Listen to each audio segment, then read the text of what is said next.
Tout de suite, le journal.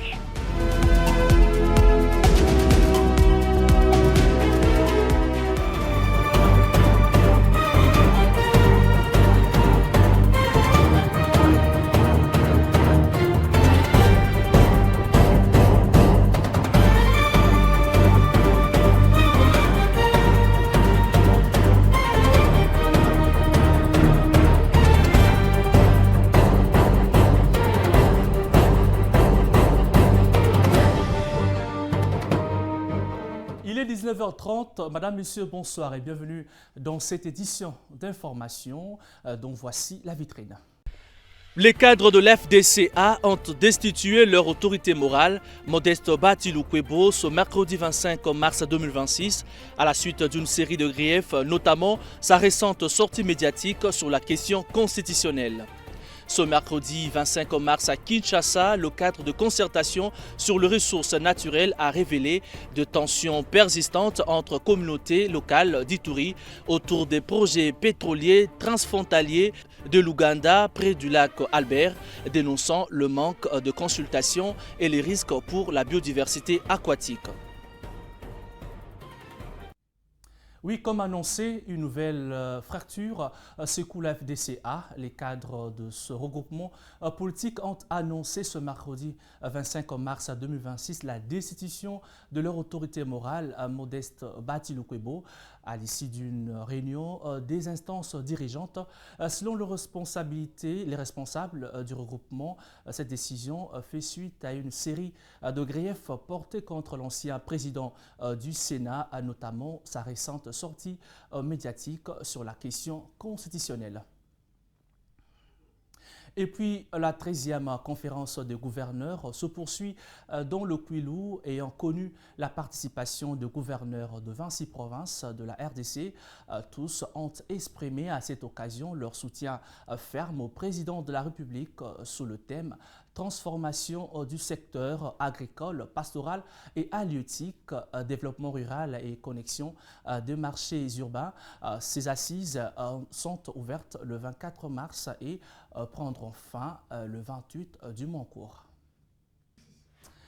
L'interview accordée par Joseph Kabila aux médias La Libre Belgique provoque une vive controverse. Le porte-parole du gouvernement Patrick Mouyaya y voit une provocation délibérée et l'expression d'un agenda jugé trouble, suscitant de nombreuses interrogations au sein de l'opinion publique. Suivez.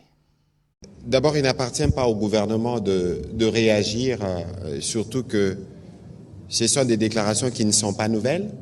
Ce ne sont pas seulement des déclarations, mais ce sont des actes que vous-même, vous avez pris le soin de mentionner. Les choix des dates n'est pas non plus un choix anodin. On choisit de faire la communication le 23 mars. On est à Goma. C'est comme une revendication des actes qui sont posés. Et on veut dire aussi l'intention, les plans réels que nous avons. Eh bien, moi, je veux interdire à tous les Congolais, patriotiquement congolais, de répéter ces mots-là, parce que c'est aussi une stratégie des manipulations. On veut inoculer le venin d'un nouveau mot pour que ces mots puissent se répandre. Tout ce que nous savons, c'est ce que nous sommes en train de faire, l'essentiel. Vous avez suivi par exemple l'allusion faite par les gouverneurs tout à l'heure, 18 ans, 6 conférences de gouverneurs, alors que nous, en fréquence, on en a plus ou moins 2 par an. Et c'est la preuve justement que nous nous affairons à l'essentiel qui n'a pas pu être fait depuis autant d'années. Alors, je me réserverai de faire quelques comparaisons pour ne pas aller plus loin, mais si on me dit qu'ici, en 46 ans, c'est avec le président Tshisekedi qu'on a vu de routes arriver, les asphaltes arriver, mais alors que d'autres, pour des domaines privés, il y a, pas loin d'ici, des routes qui dépassent les routes qui auraient pu couvrir toute cette ville, mais faites votre choix. Il est donc évident que pour nous, comme dirait quelqu'un en français, les chiens aboient, la caravane passe.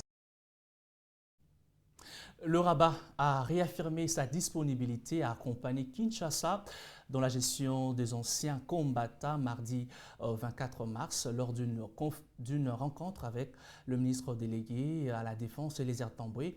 Les autorités marocaines ont mis en avant leur expérience et ouvert la voie à un nouvel élan de coopération militaire entre les deux pays. Un reportage signé Juvenal Lundiza. Rabat, 24 mars 2026, le Maroc a salué la détermination du ministre délégué congolais en charge des anciens combattants. Eliezer Tamboué a renforcé la collaboration entre Rabat et Kinshasa dans ce secteur sensible. Lors d'un échange ce mardi matin, le ministre marocain de l'administration de la Défense nationale, Abdulatif Loudi, a réaffirmé la disponibilité du Royaume à partager son expérience en matière de prise en charge de militaires actifs retraités et de leurs familles. Le responsable marocain a également rappelé l'engagement de son pays pour la stabilité du continent, soulignant la volonté d'ouvrir un nouvel élan de coopération militaire avec la République démocratique du Congo. De son côté, Eliezer Tamboué a évoqué les liens historiques entre les deux pays et plaidé pour un partenariat concret autour de la gestion et de la réinsertion des anciens combattants. Bon, on est venu ici, on est en séjour au Maroc parce que, comme vous savez, le Maroc et la RDC ont toujours été deux pays amis, si pas les pays frères depuis des décennies. C'est comme ça que dans le cadre de nos compétences, nos prérogatives, nous dévolues par les commandants suprêmes. Nous sommes ici pour l'échange d'expériences, mais également la recherche des partenariats, comme ça a toujours été. Dans les moments difficiles, le Maroc a toujours été à nos côtés. Nous également, dans les moments difficiles du Maroc, nous avons toujours été à ses côtés. Voilà pourquoi nous venons ici pour cet échange d'expériences et des partenariats, surtout dans les domaines des anciens combattants, des militaires retraités, des invalides. La délégation congolaise s'est ensuite rendue à la Fondation Hassan II, structure marocaine chargée des œuvres sociales de militaires et retraités. Les échanges ont porté sur l'expérience de cette institution qui accompagne plus de 300 000 anciens combattants ou militaires. La visite s'est conclue par la signature du livret d'or et un échange de présents symboliques dans une atmosphère fraternelle entre les deux délégations. De retour à Kinshasa, à l'Assemblée nationale, devant les députés réunis en plénière mardi 24 mars, la directrice de l'UNFPA a exposé les enjeux du deuxième recensement, réaffirmant l'engagement de son institution. Les élus nationaux ont, à travers une résolution, soutenu cet outil clé pour la planification et le développement du pays. Honorables députés, chers collègues, qui sont pour l'adoption de cette résolution, qui sont contre, qui s'abstiennent. Au vu du vote, la résolution sur le deuxième recensement de la population et de l'habitat en République démocratique du Congo est adoptée. L'Assemblée nationale de la République démocratique du Congo a tenu ce mardi 24 mars 2026 une séance plénière d'une importance stratégique sous la présidence du speaker de la Chambre basse du Parlement, Aimé Boji Songara. Une séance plénière consacrée essentiellement à l'audition du discours des Dr Diène Keïta, sous-secrétaire général des Nations Unies et directrice exécutive du Fonds des Nations Unies pour la population. Discours axé sur les enjeux des deuxièmes recensements général de la population et de l'habitat en République démocratique du Congo. Cette séance a été marquée par la présence d'une importante délégation de l'UNFPA. Venue exposer aux élus nationaux les contours, les défis et les opportunités liées à cette opération d'envergure nationale. Celle-ci constitue un levier essentiel pour la planification stratégique et le pilotage de politiques publiques. Dans son allocution, Dr Diène Keïta a réaffirmé l'engagement ferme de son institution à accompagner la RDC dans la mise en œuvre de ce recensement. En tant que législateur, vous disposez d'une autorité sans pareille pour garantir le succès de ce recensement. en garantissant, et je le dis avec tout le respect que je dois aux parlementaires du monde entier, en garantissant un financement durable et prévisible pour sa réalisation, en garantissant la supervision, la responsabilité et la confiance du public dans le processus de recensement, en défendant le recensement à l'échelle nationale et dans vos circonscriptions, afin que chaque citoyen et chaque citoyenne comprennent l'importance d'être recensé. Sur le plan procédural, le rapporteur de l'Assemblée nationale, le professeur Jacques Tullier-Sengekeli, a procédé à la lecture. Oui, en politique, désormais, le sénateur Jean-Philbert Mabaya a été désigné président du regroupement Action des Alliés pour la Convention en remplacement du vice-ministre national de l'Éducation Théodore Kazadi, frappé d'incompatibilité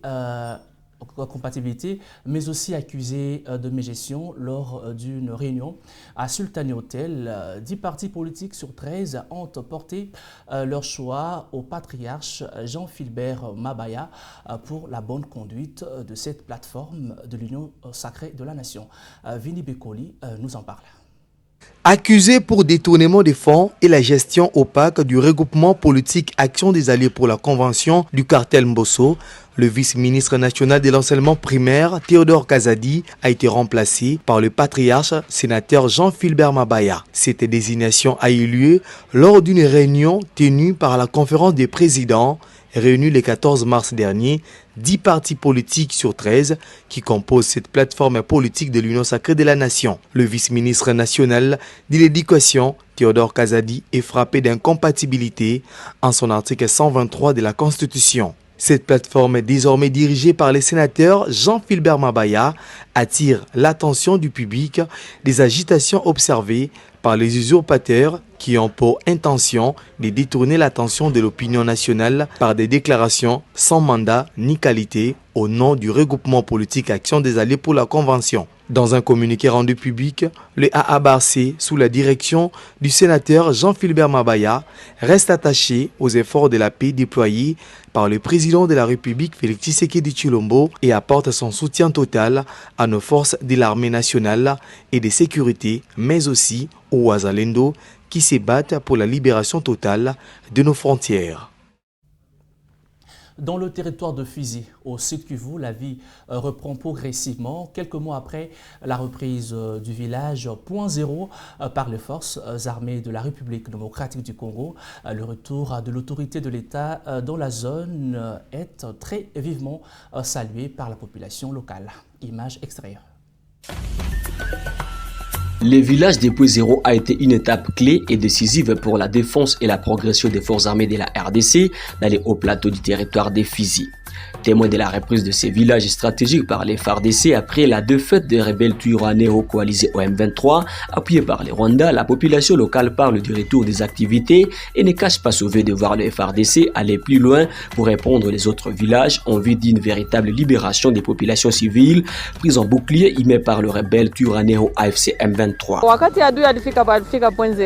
L'arrivée de l'ennemi au Point Zéro nous a déstabilisés, nous les habitants des moyens et hauts plateaux. Mais après avoir été informés de la récupération de ces zones par les FARDC, nous nous sommes sentis libres et cela nous a permis de reprendre nos activités de commerce. Nous, les habitants des hauts et bas plateaux d'ici à Point Zéro, demandons aux autorités, notamment celles des FARDC, d'augmenter leurs effectifs dans la zone. Mais pour l'instant, nous remercions l'armée congolaise pour le travail abattu. Il n'y a aucun problème. Nous vivons bien avec eux et sans tracasserie. Ils font le travail comme il le faut. Notre souhait serait de demander aux FARDC de récupérer même les zones qui restent sous occupation des rebelles. Plus loin, à 1 heure de route, dans le village de Touetou et situé dans la localité de Roussankunku, dans le demi-Kenke, Papa Nzarora décide de rentrer dans ce village d'Ingezi.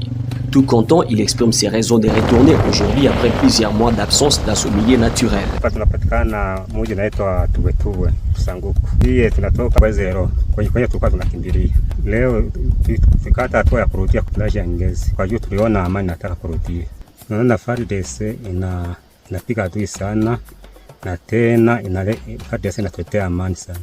Dans les villages et localités sous contrôle des FARDC, la population retournée fait face à des difficultés d'accès aux soins de santé et au manque d'infrastructures routières pour une reprise totale de la vie.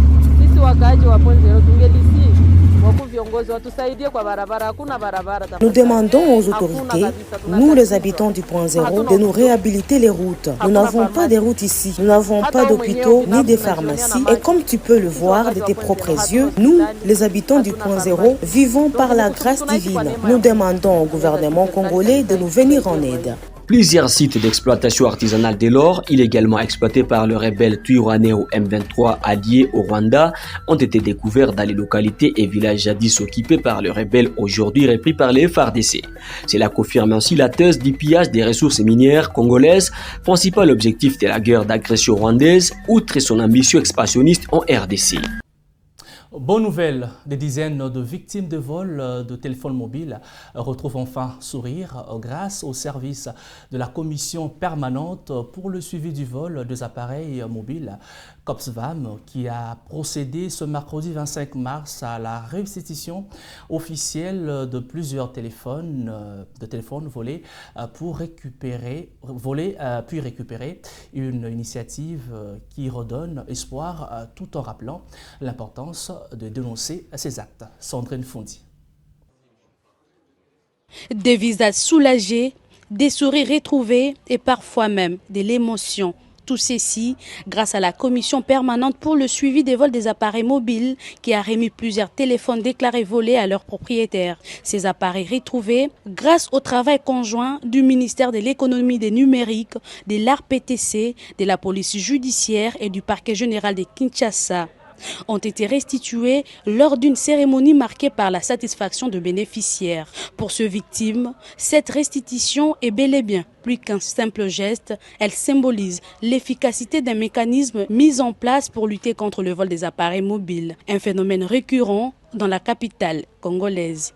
Déjà je dis merci, parce que personnellement je n'y croyais pas. Je me disais que ouais, j'ai porté plainte, ça fait 9 à 8 mois. Ils n'allaient jamais nous répondre positivement. Mais là, hier, j'ai reçu un appel et on m'a demandé de revenir pour récupérer mon téléphone. Donc, j'encourage les autorités à continuer de faire le travail. Premièrement, je commencerai à dire un grand merci à la police qui travaille en synergie avec l'ARPTC qui nous ont aidés à récupérer nos téléphones. Nous saluons l'effort de la police judiciaire et la coalition qu'ils ont fait avec le parquet général et autres. En tout cas, si vous avez un problème, vous avez perdu votre téléphone, venez à la police judiciaire. On nous a appelé aujourd'hui pour la remise et je tiens à remercier beaucoup la police judiciaire pour tout ce qu'ils sont en train de faire pour nous. Et ce que je pourrais dire à la population, au cas où vous avez perdu votre téléphone, vous pouvez venir et vous aurez quand même la solution. Acheter les téléphones dans des points de vente agréés reste une meilleure option. La COPSVAM rappelle justement que toute victime de vol des appareils mobiles peut saisir la police judiciaire sans débourser le moindre frais. Une démarche essentielle pour permettre le traçage et la récupération de l'appareil. À travers cette opération, la COPSVAM réaffirme son engagement à protéger les citoyens congolais et à renforcer la lutte contre le vol des appareils mobiles en République démocratique du Congo.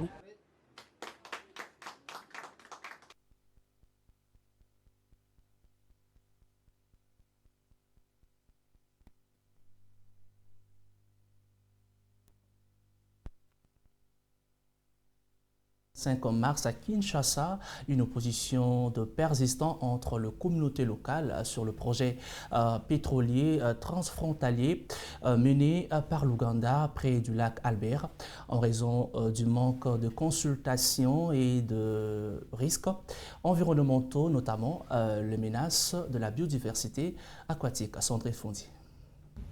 C'est une alerte de la société civile, le cadre des concertations sur les ressources naturelles et notre terre sans pétrole qui révèle, à travers une enquête menée en novembre dernier auprès de plus de 1000 personnes, qu'une majorité des communautés riveraines du lac Albert et de la rivière Similiki s'opposent aux activités pétrolières à la frontière entre la République démocratique du Congo et l'Ouganda. Près de 60% de personnes interrogées expriment des inquiétudes liées au risque de pollution, à la dégradation de l'écosystème et à la perte de leurs moyens de subsistance, notamment la pêche. Cette enquête montre que 60% des populations interrogées expriment des craintes majeures liées à la pollution, à la destruction des écosystèmes et l'effondrement de leurs moyens de subsistance qui dépendent de la pêche et des ressources naturelles.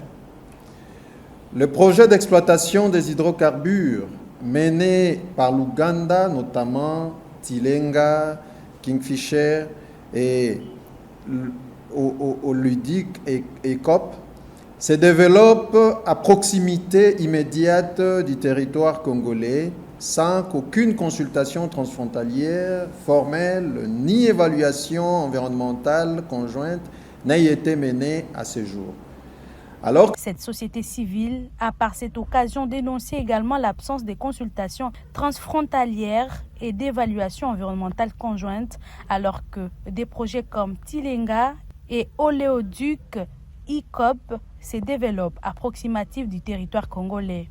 Face à cette situation, l'organisation a formulé quelques recommandations aux autorités congolaises pour mieux protéger l'environnement et les communautés locales. Il faut directement aussi parler de ce que nous recommandons peut-être au gouvernement, ce que nous sommes venus demander au gouvernement central, c'est nous avons alerté. Pour le moment, c'est juste, nous nous sommes limités au niveau de l'alerte et cette alerte demande au gouvernement de s'engager, de s'activer dans l'action, notamment de développer une stratégie nationale et ou régionale pour voir comment préserver ou protéger les ressources halieutiques du lac Albert et des rivières Sémiliki. Dans un contexte de pression accrue sur les ressources naturelles, l'exploitation pétrolière en Ituri pose un défi majeur, celui de concilier le développement économique, la protection de l'environnement et le respect des populations. De la parole aux actes, les habitants du quartier Kaouka 2 assistent depuis un temps aux travaux titanesques de la réhabilitation de l'avenue Citronnier grâce à Jerry Dikala, victime des inondations récurrentes. La population a exprimé son soutien à Jerry Dikala, initiateur des travaux. Les travaux de réhabilitation de l'avenue Citronnier à Kaouka 2 dans la commune d'Ikalamou continuent de progresser sous la supervision de son initiateur, le député national Jerry Dikala Majed. Depuis le lancement des travaux, le député national Jerry Dikala s'est engagé sans relâche à réhabiliter cette rue, notamment en construisant un caniveau, aplanir la rue afin de permettre l'évacuation des eaux de pluie pour épargner cette population des inondations. Les efforts déployés par l'élu de la Funa commencent à porter leurs fruits. Les habitants du quartier Kaouka 2 sont satisfaits de l'avancement des travaux à pas de géant et remercient l'élu de cette circonscription électorale, Jerry Dikala Majed, pour son engagement en leur faveur.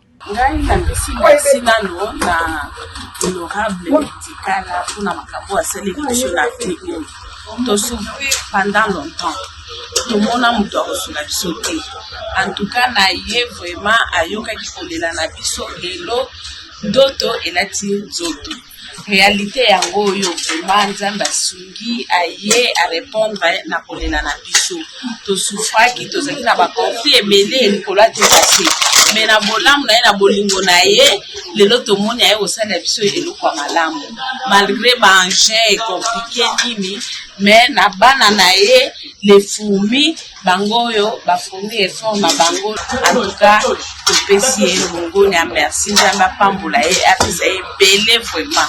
En tout cas mosala oyo ezosalama lelo précisément na Kaouka 2 toza na avenue Citronnier ndenge avenue ezalaki avant na ndenge avenue ekomi lelo. Donc en tout cas oyo aza na tema ya kotala en tout cas honorable Jerry Dikala azo mérité mieux. Signalant que ce quartier a depuis son existence été victime d'inondations. Plusieurs fois, ses habitants ont lancé des cris d'alarme, mais hélas, rien n'était fait. Seul Jerry Dikala Majed qui a pris l'engagement ferme pour venir en aide son électorat. Fin de ce journal. Tout de suite, rappel des titres. Les cadres de l'FDCA ont destitué leur autorité morale, Modeste Batiloukwebo, ce mercredi 25 mars 2026, à la suite d'une série de griefs, notamment sa récente sortie médiatique sur la question constitutionnelle. Ce mercredi 25 mars à Kinshasa, le cadre de concertation sur les ressources naturelles a révélé de tensions persistantes entre communautés locales d'Ituri autour des projets pétroliers transfrontaliers de l'Ouganda près du lac Albert, dénonçant le manque de consultation et les risques pour la biodiversité aquatique. Et oui, voilà ce qui met fin complète à cette édition d'information. Merci de nous avoir suivis. Excellente suite de programme sur Bravo Télévision, la chaîne de la génération digitale.